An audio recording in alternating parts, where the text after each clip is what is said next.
Hey guys, what's going on? Nick here. How's it going? Sorry. I'm just gonna fix this button here and wait for a couple of you to hang on, or come on, I should say. Um, man. I had been very, kind of thought about, coming on live today. Because I had a whole slew of reasons for wanting to go live and to post live today. And when I say today, I mean, I had stuff lined up to post today. Obviously, today is Wednesday, and not necessarily when I usually post live. But everyone is well aware of the tragedy that occurred at the school, with these kids getting wiped off the face of the earth, and these heroic teachers that did their best to protect, and some were lost.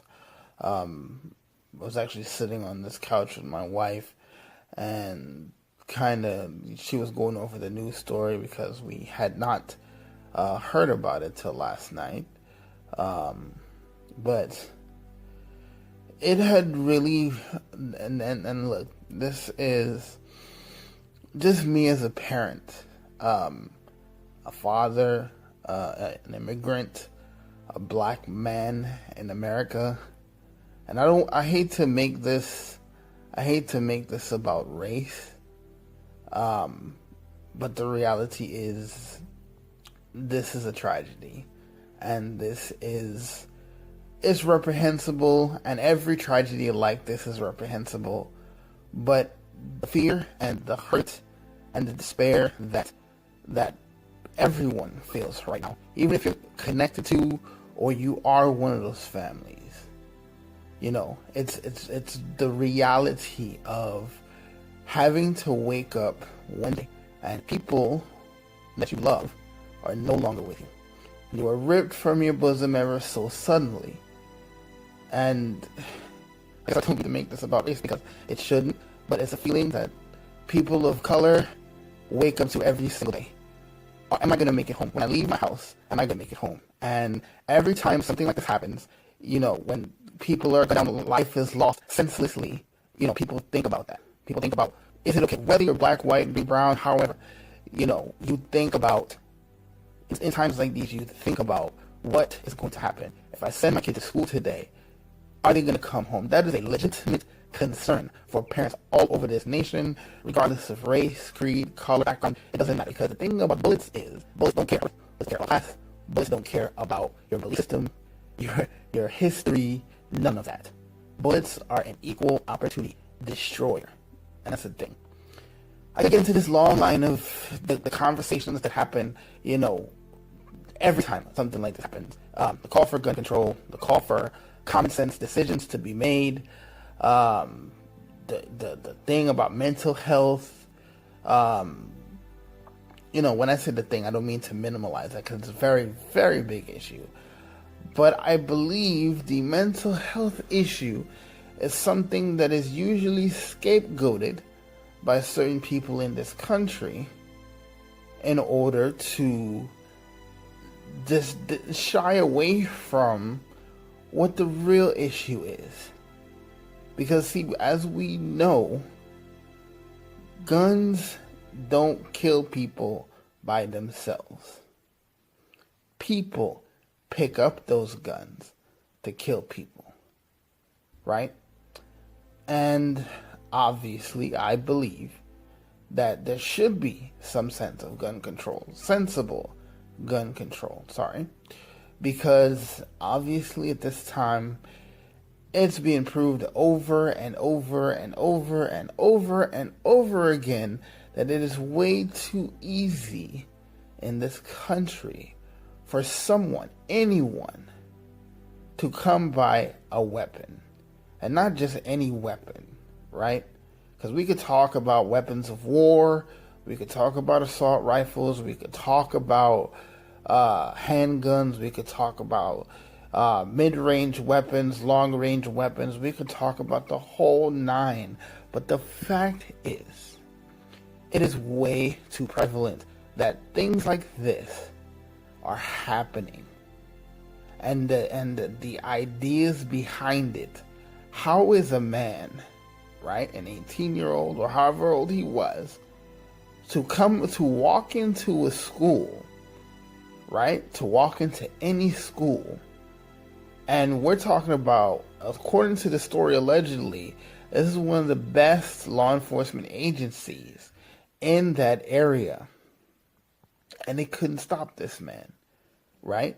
He was able to gain access to the school and gain access to, according to the news story, several rooms before he was stopped. And obviously, one lost life is too much. One is too much, right? But the thing that people keep glossing over is how this happened. How is an adult, a child, anyone able to gain access to a school without properly being vetted? And when I mean vetted, I mean when they enter the building, or if they enter the building at any time, they have to be checked and rechecked in order to be able to even gain access into the building. Right? I mean, this is America, people. It's America. And when people say this is America, that usually implies the connotation that it's the most free country in the world. It is the most advanced country in the world, which unfortunately is not always the case, right? As proven. But it implies some semblance of safety, which in recent years, I mean, not that we've enjoyed too many decades without that feeling of what's going to happen next, because if you've picked up a history book from, I don't know, 10, 20, 30 years, maybe longer, you know that throughout history, there have been points and periods in time where that sense of safety has been threatened. And for black and brown people, the fact that we have to, as a community of minority, if we have to have that conversation with our kids at a very frighteningly early age, how you come back home safe, how to handle being in certain situations, how to respond so you come off as uncombative and as dutifully cooperative as possible.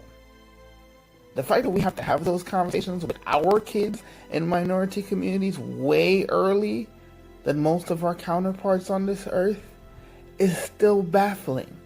It's become so normal that we don't even think twice about it.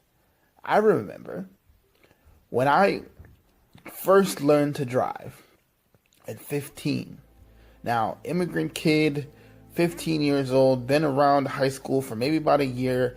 You get taught what happens, what should happen, and how you should deal with life when you get pulled over. But aside from that, how do you address the need for parents to feel safe now? I am a father of young kids now.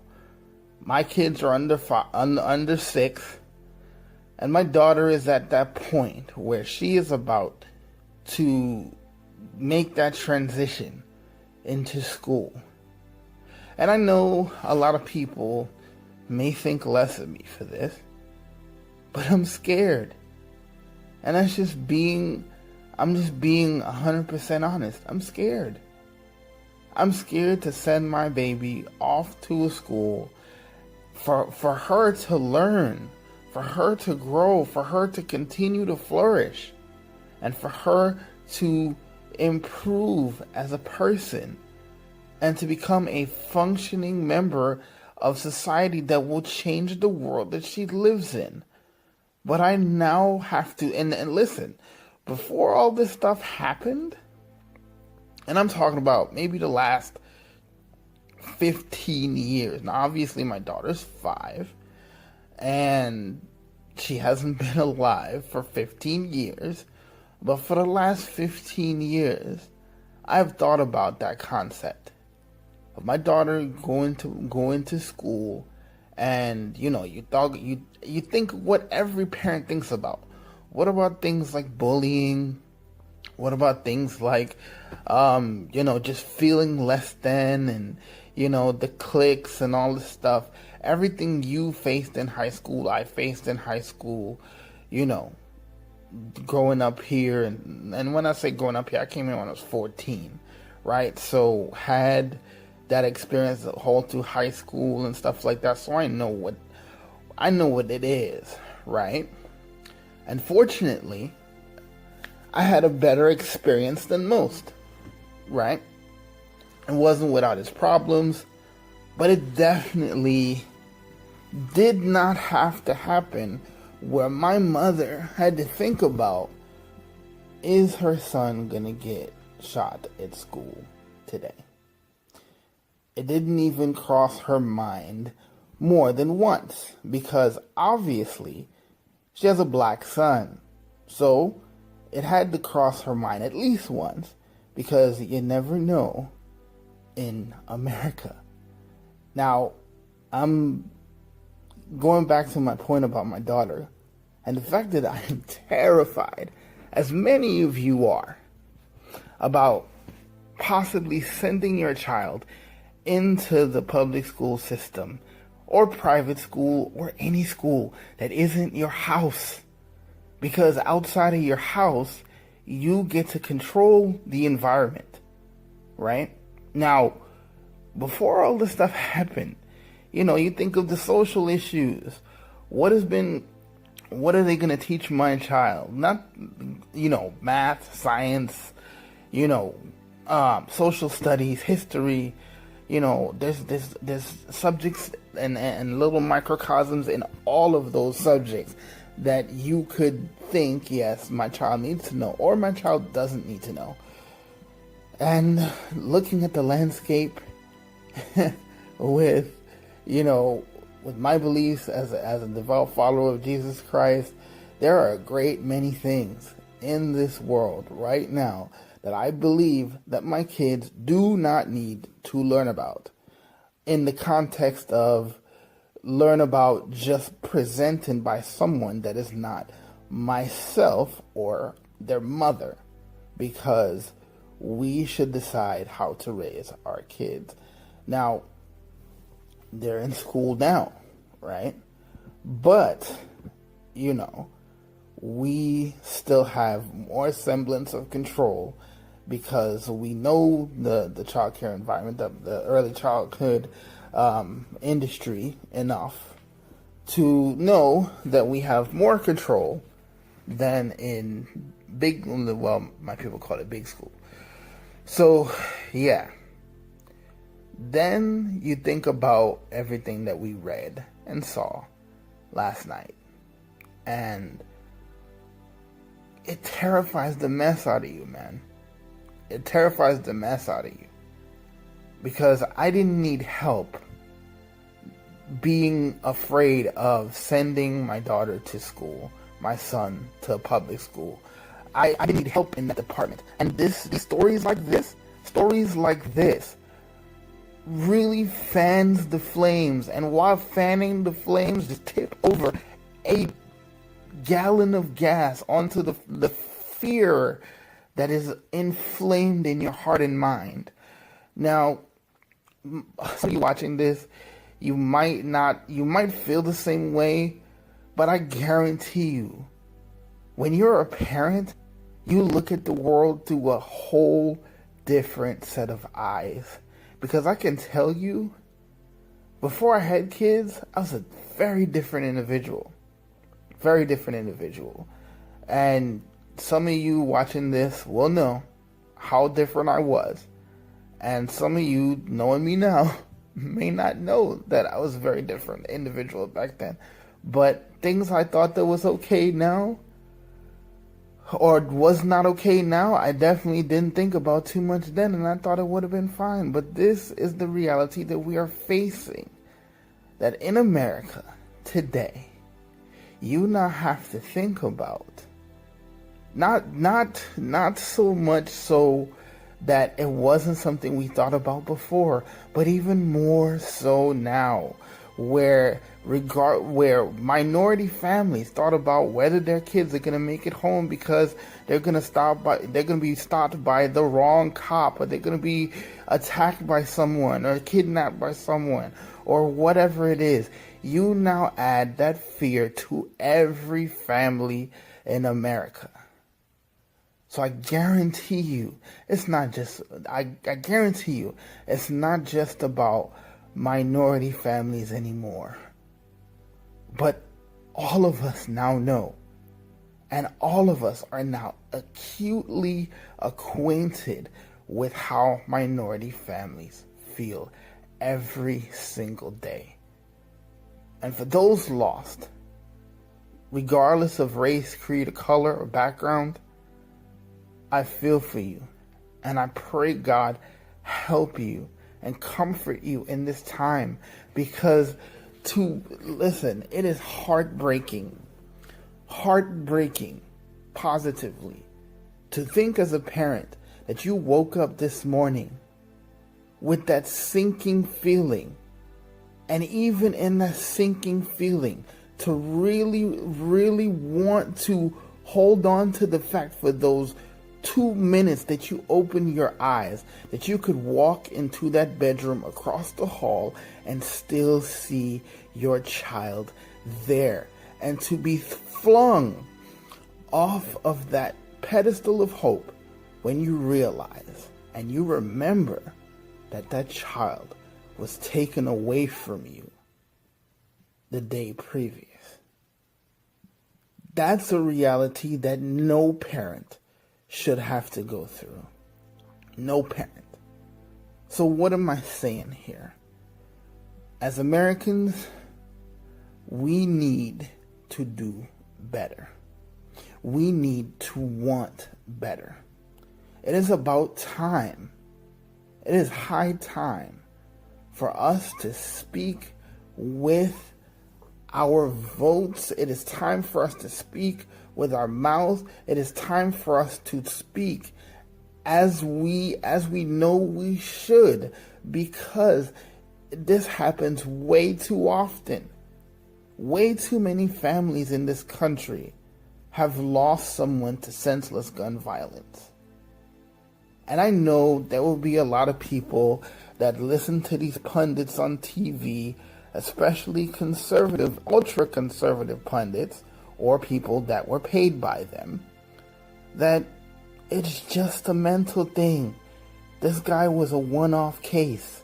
He was just going through something, a very troubled individual. So, at some point, we gotta look at how many troubled individuals have we had just in the last 12 months with senseless acts of violence committed. How many of those? And when do you wake up and question that maybe it might be access. It might be the plan that we have. It might be the things that we think give us security. It might be the things that we chose to ignore. And that if we continue to ignore these things, and if we continue to really ignore these special interest groups that only seek to keep guns and access to guns as free and easy as it is now, to leave things as they are now is downright wrong, because our sense of security is now broken. Dozens of families are without babies, without children. The fact that someone because listen to the shocking reality of this. If an unstable individual or someone who is mentally compromised walks into a building, they can only do as much harm as they have weapons to do so. And I'm not just talking about guns. I'm not just talking about knives or whatever it is.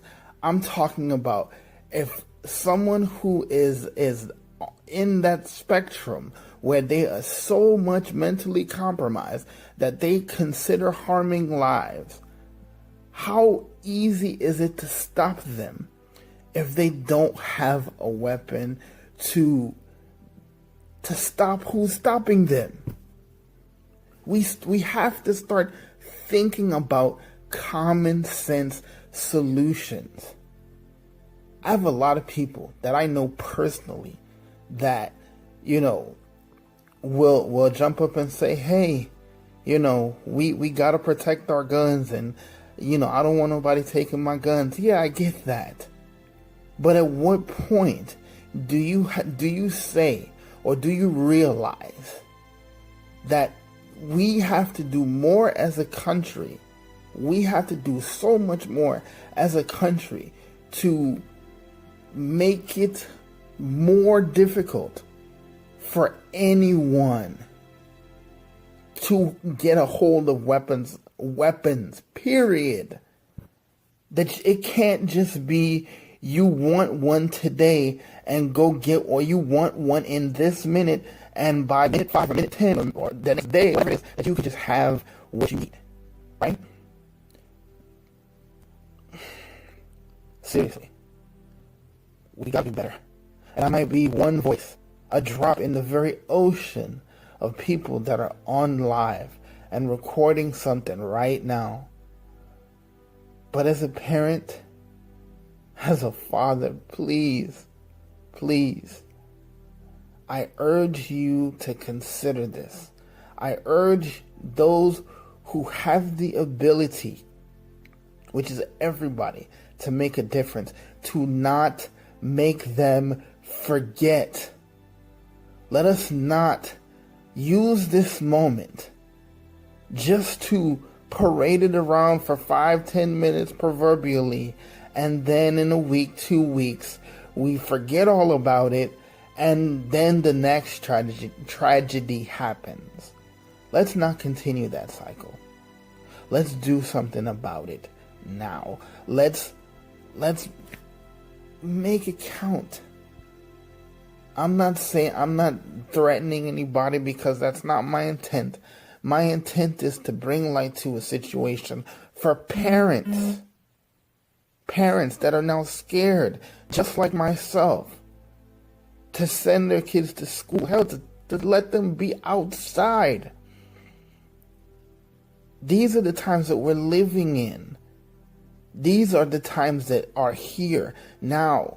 And regardless if you want to acknowledge it or not, it's here. And it's until we take the responsibility to inform our leaders that we want better, that we need people to do better, that it won't change, that the cycle will continue to repeat, that something happens like this, senseless violence is committed, lives are lost, prayers go up, awareness is lifted and highlighted, and then it gets put down, and then it gets forgotten about, and you go on your daily life and you put down your phone for that 5 minutes until you have to pick it up again and read something like this all over again. When will it end, America? When will it end? A life where you constantly have to worry about if your children will make it home. A life where you have to worry about whether part of your family will be ripped out from under you. No child should lost. But no child should lost. The senseless life like this. We cannot live in fear. We can't live in doubt and disbelief.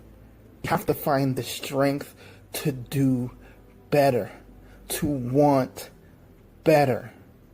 We have to. Otherwise, people like this who do things like this will win. Stand up for what's right. Stand up for the end of gun violence. Stand up for the end of senseless acts that wipe people off this earth way before their time. Please, before it's too late, before the next tragedy happens, and we have to comfort yet another batch of families. Thank you for your time. Thank you for your attention. If you found anything of value in this, please share it. I know it was long, but it's worth it. Alright, until next time, live life, love God. See you when I see you. Peace.